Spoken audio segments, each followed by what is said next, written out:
Logan again. About 2 years ago, I uploaded a video DIYing a paper lantern with coffee filters. And now that video is my most popular video, and I honestly don't understand why. It's a really fun DIY, but the video was just terribly made, so I decided to redo that tutorial. So this is what I'm going to be making today. A beautiful little home decor item. It is a little time consuming, but I think it's totally worth it because it's so pretty.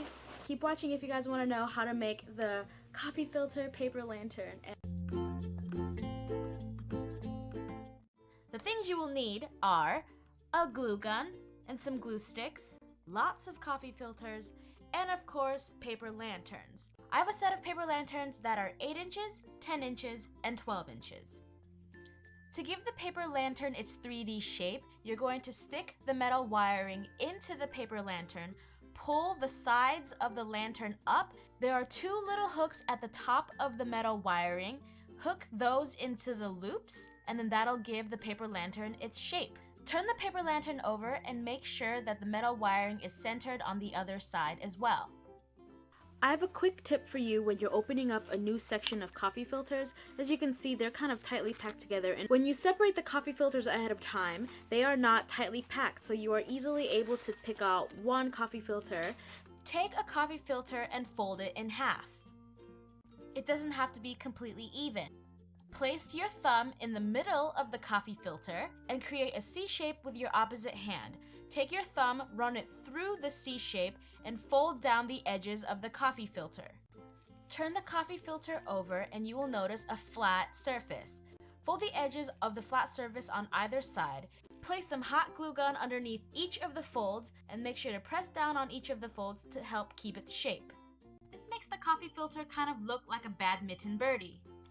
The flat surface of the coffee filter will make it easy for you to apply it to the paper lantern. So put some hot glue on the coffee filter and gently place it on the paper lantern. Be very careful because the glue is very hot, so lightly tap the coffee filter so that it is secured to the paper lantern.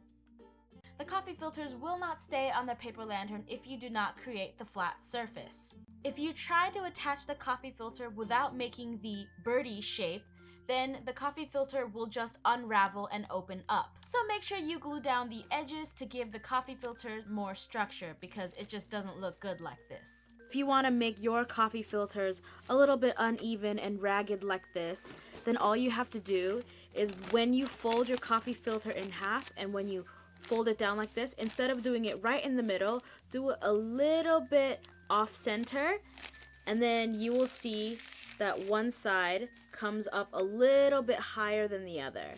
And then when you place it down, this side is a lot taller than the bottom side. When you get to the opening of the paper lantern, fold the coffee filters in half, then fold it again into thirds to create a triangle shape. Make sure to glue down the fold so they don't lose its shape and unravel. Put some glue on one side of the coffee filter and then glue it down on the underside of the paper lantern. Repeat the step throughout the entire opening. When you're done covering the edge, lift the coffee filters up so that you cover the opening and you cannot see it. And all that is left to do is to cover the paper lantern with a bunch of coffee filters. I think I used about 250 for the medium-sized paper lantern. So watch a movie, listen to some music, do something to pass the time. Ta-da! And this is the final product. These are the lanterns that I made 2 years ago, and they have still kept their shape. I got a lot of questions in the previous video about how I lit the lanterns up, and I'm just going to show you really quickly. You don't have to light them up, but they look especially pretty at nighttime when you do. This is an old lamp that I took the lampshade off of. Because there are 2 holes at either end of the paper lantern, I was easily able to stick the lamp through the lantern. There is a small light bulb that is attached to the wiring of the paper lantern, and that is how it's lit. These small light fixtures can be bought for less than $5 at Hobby Lobby. Although these paper lanterns look pretty good for being 2 years old, there is a little bit of wear and tear to them because they're made of paper. The bottom has become a little bit flat and deflated. If you want your paper lanterns to have a spherical shape, you're gonna have to levitate it up like this so that it doesn't lose its shape.